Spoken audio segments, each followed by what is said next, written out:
JPS Techno Courses Medical Coding, SAP FICO, SAP ABAP, SAP Security. For contact. అయితే ఇప్పుడు చాలామంది army వాళ్ళ గురించి ప్రతి ఒక్కరు తెలుసు. రా గురించి చాలామందికి చాలా విషయాలు తెలీదు. తెలిసిన ఒక విషయం నేను చెప్తాను, నార్మల్గా అందరూ ఆడియన్స్ అనుకున్నారు. నిజంగానే హైదరాబాద్లో కానీ ఎక్కడైనా కానీ పూలు అమ్ముకుంటుంటారు, పళ్ళ వ్యాపారం చేసుకుంటారు, వాళ్ళు కూడా రా ఏజెంట్సే అని వింటూ ఉంటాం. అలా కొన్ని ఇయర్స్ వాళ్ళు ఆ కైండ్ ఆఫ్ జాబ్స్ చేసుకుంటూ హైదరాబాద్లో అందరినీ అబ్జర్వ్ చేస్తుంటారు అని విన్నాను. అది ఎంతవరకు కరెక్ట్? మేబీ 1000%. మేబీ మీ స్టూడియోలో కూడా రా ఏజెంట్ ఉన్నాడు, మేబీ మీ కెమెరామెన్ రా ఏజెంట్, ఎవరు తెలుసు? 100%. అండ్ 100%. మ్యామ్, దాన్ని బ్లెండింగ్ అంటారు. There is a technical term for that, blending. Maybe మీ ఇంటి ముందు ఉన్న పంచర్ షాప్ అతను రా ఏజెంట్. అది చాలా, ఇన్ఫ్యాక్ట్ నేను ఎక్కడ ప్లేస్ చెప్పను, కానీ నేను పర్సనల్గా నేర్చుకున్నది లైఫ్లో పెద్ద లెసన్ చెప్తాను. ఫీల్డ్లో మా రెజిమెంటల్ హెడ్ క్వార్టర్స్ ఉండేది. రెజిమెంటల్ హెడ్ క్వార్టర్స్ రోడ్ అటువైపు ఒక బిచ్చగాడు ఉండేవాడు. అంటే బిచ్చగాడు అంటే ఇంకా బట్టలన్నీ పాడైపోయి మాసిపోయి ఎంటుకలన్నీ అలా ఉండి ఒక బిచ్చగాడు ఉండేవాడు. ఒక 2 to 3 months అలాగే ఉన్నాడు. అంటే ఎంత చలి ఉన్నా సరే తను అక్కడే ఉండేవాడు అంటారు. ఎందుకో ఒకరోజు కమాండింగ్ ఆఫీసర్కి డౌట్ వచ్చింది. ఏంటి, నాకు ఎందుకో డౌట్ కొడుతుంది. He is not a beggar, questionable identity అనే ఒక పదం వాడతాం, క్వశ్చనబుల్ ఐడెంటిటీ. అయితే వాడిని ఒకరోజు మేము వేసుకున్నాం. తెలిసింది ఏంటంటే he was an ISI informer. వాడి పని ఒకటే ఒక పని, he had a satellite phone with him. ఒక్కటే పని, రెజిమెంట్ గేట్ నుంచి బండి బయటికి వెళ్తే అది రైట్కి వెళ్ళిందా లెఫ్ట్కి వెళ్ళిందా చెప్పాలి, అంతే. వాడి జాబ్ ఒక్కటే జాబ్. వీలైతే బండిలో ఎంతమంది కనిపిస్తున్నారు, అంటే ఫాస్ట్గా, అంటే మూమెంట్ ఆపరేషనల్గా వెళ్ళిందా లేదా నార్మల్గా రొటీన్ ఆపరేషనల్కి వెళ్ళే స్పీడ్లో వెళ్ళిందా, ఈ విషయాలు చెప్పడం తన బాధ్యత. ఎన్ని మంత్స్ ఉన్నాడు సార్? ఒక 2.5 months. ఓకే. అసలు that was revolution of my life time. అంటే తను ఆబ్వియస్లీ ఎనిమీ కంట్రీకి సంబంధించినోడు, కానీ ఆ కంట్రీ కోసము తను ఒక బిచ్చగాడ్ లాగా 2.5 months మాకు కనిపించాడు. దాని ముందు ఎక్కడ కూర్చున్నాడో తెలియదు మనకు తెలియదు.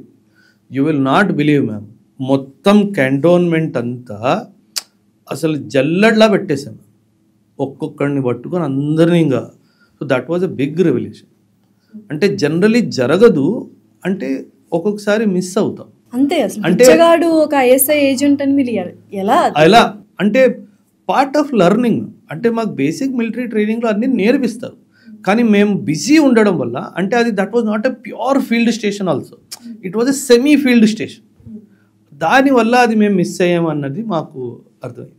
But it was a big lesson. ఇప్పుడు యూజువల్గా నాకు తెలిసింది పోలీస్ వాళ్ళకి CBI వాళ్ళకి అస్సలు పడదని, అలాగే ఆర్మీ మెన్కి అండ్ ఎవరైతే రా వాళ్ళు ఇంటెలిజెన్స్ వాళ్ళకి అస్సలు పడదు, కొంచెం డిపార్ట్మెంటల్ రైవలరీ ఉంది అని విన్నాను. అది కరెక్టేనా? మీరు అన్నది కరెక్టే, కాదని నేను అన్ను. కాకపోతే ఆ రైవలరీ మన దేశ సెక్యూరిటీ మధ్యలో వస్తుందంటే మర్చిపోతారు. ఓకే. అంటే ఆర్మీలో ఇంటెలిజెన్స్లో ఎలా ఉంటుందంటే మ్యామ్, డిపార్ట్మెంటల్ రైవలరీ మీరు అన్నట్టుగా, ఇది మా ఇంటెలిజెన్స్, రా వాళ్ళకి ఒక ఇంటెలిజెన్స్ వచ్చింది అనుకోండి, they would not so openly share with the army. ఆర్మీతో షేర్ చేశారనుకోండి, ఆర్మీ వాడు ఆపరేషన్ చేస్తాడు, నేను చంపానని చెప్తాడు. సో ఆ క్రెడిట్ రావాలి అంటే ఆ ఇంటెలిజెన్స్ ఆపాలి, ఆ రైవలరీ.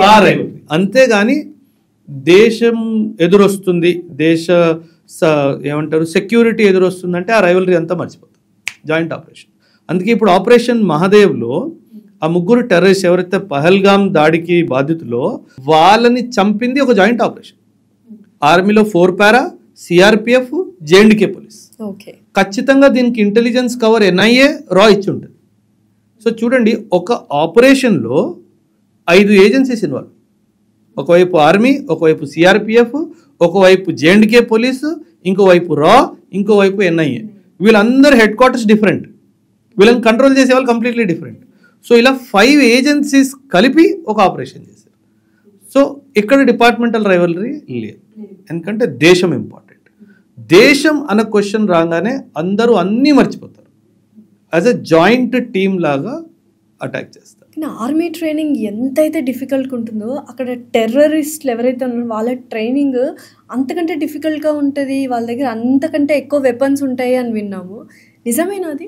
అవును ma'am. See, terrorist and army సోల్జర్కి కంపారిజన్ అయితే లేదు.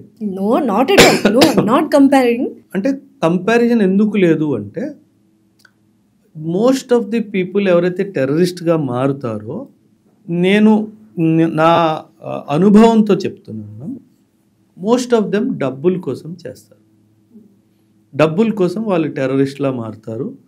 అంటే ఇంట్లో 5 ఉన్నారనుకోండి, పరిస్థితులు బాగాలేవు, టెర్రరిస్ట్ ఆర్గనైజేషన్ వాళ్ళు ఏదో ఆఫర్ ఇచ్చారు, నువ్వు వస్తే 10 లక్షలు ఇస్తాము, 20 లక్షలు ఇస్తాము అని చెప్పారనుకోండి, 5 ఎవరో ఒకరు వాలంటీర్ వెళ్ళిపోతారు and they will come to join the terrorist camp. వాళ్ళకి ట్రైనింగ్ ఇచ్చేది టెర్రర్లో ఎవరైతే హెడ్ క్వార్టర్స్లో ట్రైనింగ్ ఇన్ఛార్జెస్ ఉంటారో, పాకిస్తాన్లో ఆర్మీ వాళ్ళే సపోర్ట్ కూడా చేస్తారు. సో ఒక ఆర్మీ సోల్జరు ఒక టెర్రరిస్ట్కి ట్రైనింగ్ ఇస్తుంది అక్కడ. అండ్ ఆ ట్రైనింగ్లో భాగంగా ఐడియాలజికల్ ట్రైనింగ్ కూడా జరుగుతుంది. అదేంటి? సైకలాజికల్గా, అంటే మన మీద ద్వేషం ఎలా పెంచాలి తనలో. మ్యామ్, ఒకరిని చంపేయడం అంటే అంత ఈజీ కాదు. ఒక చంపాలి అన్న ఆలోచన రావాలి అంటే నేను సైకలాజికలీ ఆ టెర్రరిస్ట్ మైండ్ మొత్తం బ్రెయిన్ వాష్ చేయాలి. సో ఒకవైపు ఫిజికల్ ట్రైనింగ్, ఇంకోవైపు psychological training and best of the weapons, military tactics అన్నీ నేర్పించి పంపిస్తున్నారు. సో కాకపోతే ఇక్కడ ఏంటంటే ఆర్మీ మొత్తం రెజిమెంట్, ఒక వ్యవస్థ, ఒక ఇన్స్టిట్యూషనల్ మొత్తం సపోర్ట్ ఉంది కాబట్టి ఒక్క టెర్రరిస్ట్ మొత్తం ఆర్మీ లేదు.